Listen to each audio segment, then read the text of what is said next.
Hi, everybody. Dan Illman, Mike Beer, taking a look at the feature race at Belmont at the Big A on Saturday. Race number 10, the Grade 2 Better Roses. Some good fillies and mares going 7/8 of a mile. Let's take a look at this field. Talk about a competitive group. We've got 10 in here.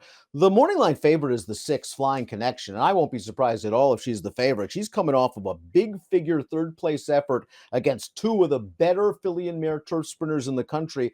That was in the Derby City Distaff, Mike, and she's got plenty of back figs as well. Yeah, it'll be interesting to see how they bet this race, though, because this, to me, handicaps as a fairly wide open kind of race. Then I realized that the most recent line for Flying Connection and the figure that she earned there, that makes her the favorite. To me, nothing else that she's done in her life makes her the favorite in here. So it'll be interesting to see how they bet it.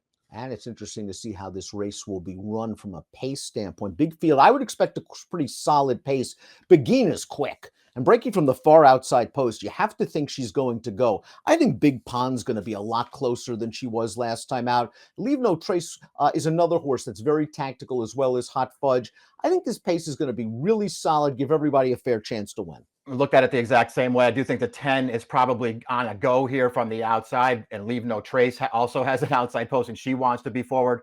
Big Pond and Hot Fudge, neither of them got close last time, Dan, and I feel like it worked against both of them.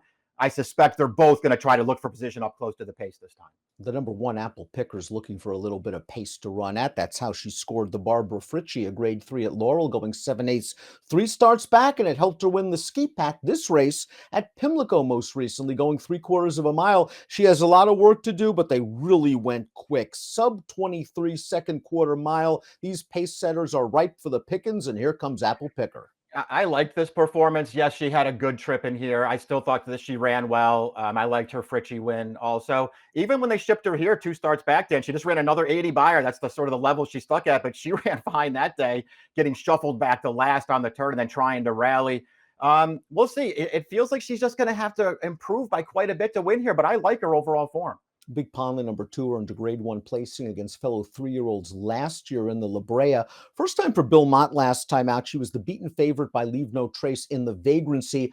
It just looked like she got in tight out of the gate and couldn't get to her usual forward position. She was near the back of the pack entering the turn. I thought the rally was good. It shows she's still in form. And I think after only 8 starts on her record, she has a little bit of upside.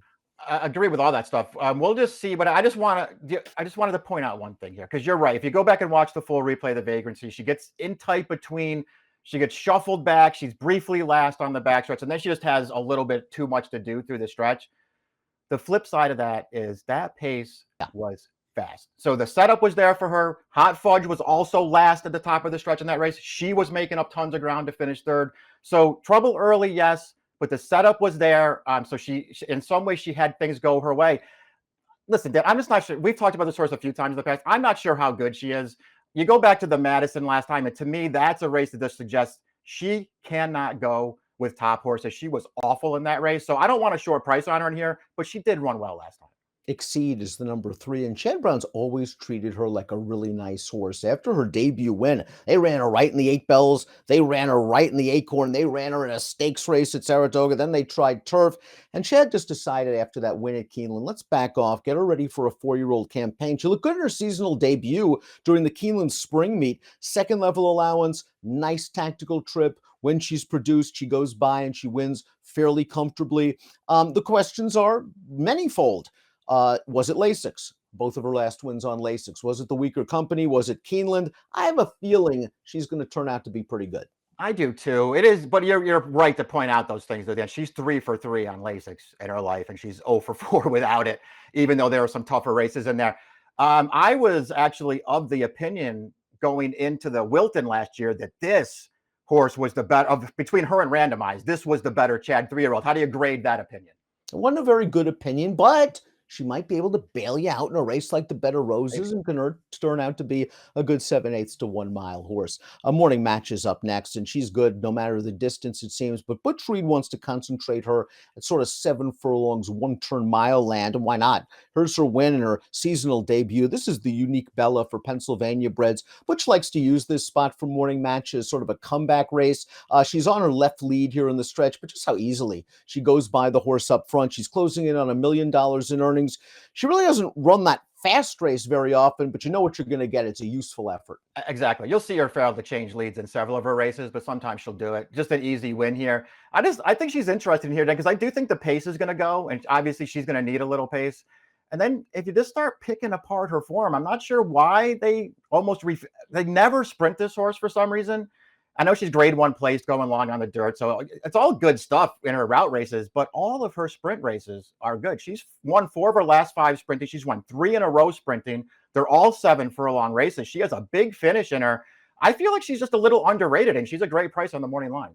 The 5 is Just Catherine, and she's kind of a maddening horse. When you run her against allowance runners, she looks like a stakes horse. And when you run her against stakes horses, she looks like an allowance horse. So we'll see what she gets off of this February layoff. They tried the Bayakoa going 2 turns last time out. It was a really good field. The 3rd place finisher came back to place in the grade 2 Aziri with an 89 buyer. Personally, I like this turn back to 7/8 of a mile. I think it could wake her up, especially if there's some pace. Yeah, I wonder how it's going to play. I was conflicted about it, Dan, because I don't know if I feel like cutting back is a good thing for her or not. They've mostly kept her to longer races. I know she has a quality win at Saratoga last September where she beat Raging Sea. But that's one of those races where you go back and watch it, and if you reverse the trips, this horse has no chance to beat Raging Sea in there. So I don't know. I'm not her biggest fan. I'm not sure how I feel about her cutting back. I would want probably double the morning line price if I was going to bet her. Flying Connection, the number 6, won 3 races in a row in the Southwest, then ran second in the Apple Blossom, trying 2 turns, although no match for Adair Manor that day. They cut her back in the Derby City Distaff. She ran a fine 3rd, thought the trip was okay. She was kind of in between horses early, just couldn't run with some nice ones like Vava and Alva Star. And another horse in that race, the 5th place finisher, came back to win a stake at Lone Star with a 99 buyer. She runs back to that last fig. She's going to be real tough. And maybe they found her whole card sprinting again. Yeah, it really could be. I mean, that's probably the whole key to the race here, Dan. Maybe that this is what she wants to do. And she did run really well last time. I mean, she had no excuse in there. She just wasn't good enough. But those are probably the 2 best 3-year-old or the best filly and mare sprinters in the country on dirt. So she ran well in there. If she runs it back, she wins. I probably won't bet her if she's the favorite. Hot Fudge, the number 7, won 5 races in a row during a 9-month unbeaten streak. She's lost her last 2 starts, but 3rd most recently in the vagrancy behind Leave No Trace, but she did get the right pace set up that day. She did. And so that is something to take into consideration, but it's also worth pointing out that they just tried something a little different there. They took a hold of her from the gate. They tried to get her rated back off the pace. And even if you were, if you wanted that trip with her, that's fine. I doubt that Linda Rice thought she was going to be last when that field came into the stretch. And then she just had too much to do. I thought she ran well, Dan, when she lost 2 back in the distaff, snapping that big winning streak she had going. She bobbled at the start. She dueled. She got into a big battle there. Shida Booty, who beat her, who's back in here, just had a perfect trip to beat her. I don't know, man. I wouldn't sleep on this horse at a price. She doesn't have huge figures on her side, but she's good.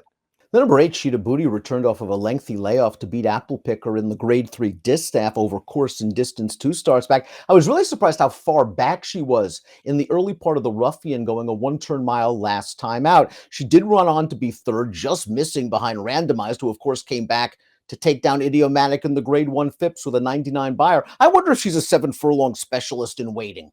I wonder that too. I'm a big fan of this horse. And I wonder if Chad's really gotten onto it now that she doesn't really want to go longer. So he's going to keep her to shorter races. When she won the distaff off the layoff 2 back, she had a perfect trip in there. And so that sort of turned me off to her a little bit, but I thought that she ran fine in the Ruffian last time. I like her cutting back for this race, and you might get a fair price once again. The 9 is Leave No Trace, and she began her career in grand fashion, winning the grade 1 spin away in her 2nd lifetime start, finishing 2nd in the Breeders' Cup Juvenile Fillies. And then for a year, it seemed like Leave No Trace could do nothing right. Well, Phil Serpy's been patient, has gotten her back in good form. She's won her last 2. Here's the vagrancy last time out, going 6.5 furlongs. Leave No Trace in striking range off of this fast pace. Going to get the jump on them, turning 4 home. And we're going to see Big Pond ease off the inside to get 2nd, Hot Fudge 3rd. But Leave No Trace, very solid. And it looks like she's finally living up to that promise. She showed it too. Exactly. And I think cutting back to sprint again probably has a lot to do with that, Dan. She ran a couple of real bad ones going long to kick off her first 2 starts as a 3-year-old. Then they tried turf for some reason, and that didn't work out. She's back sprinting for her last 2 starts. The 2 wins, they're the 2 fastest races of her career, and the victory last time. We've already talked about this vagrancy a lot. She was right on top of a really fast pace that day, and she still held off the closers. The horse she ran down the finished force, the horse that set that fast pace, is the 10 Beguine. Now, maybe Beguine's not going to have to work as hard to get to the front here, although from post 10, it likely won't be. They're going to hand it to her. She also is going to have to navigate 7. To me, she's been more of a 3/4 type mare, but she is quick. And if they forget about her, she can take this field a long way. She's got several races, especially one in New York, that makes her real tough. Yeah, she ran really well last time, especially when you factor in she was off the layoff in there and had to go that fast and only got tired late. There's nothing wrong with that performance. I kind of agree with you that 7 furlongs is a little bit of a turnoff here. And even though I think she'll make the lead, I don't think she's getting loose once again. There are plenty of horses to keep her honest up there. So those things all work against her, but this filly's a little underrated as well. Let's take a look at our top selections for the grade 2 Better Roses. You're going with Morning Matcha. She's an old pro. You know what you're going to get from her. And 7 furlongs has always seemed to work very well for her. Yeah, I like the distance for her. I think there's enough of a setup here for her too, Dan. And she's just going to be a price. This is one of those races. Anybody who's, one of the shorter prices in here who I feel like is taking money, I'm not betting on those horses. I'm not picking them here because this race is too wide open. I do want to see what Big Pond does if she gets a little bit more forwardly placed. I've always liked her a little bit more than you. 4-1 seems about right. I won't take anything less than her, but you're right. It's a very, very competitive race. 2-6-8-9 for me, 4-9-2-7 for Mike. So the grade 2 Better Roses. Belmont did the Big A on Saturday. Best of luck.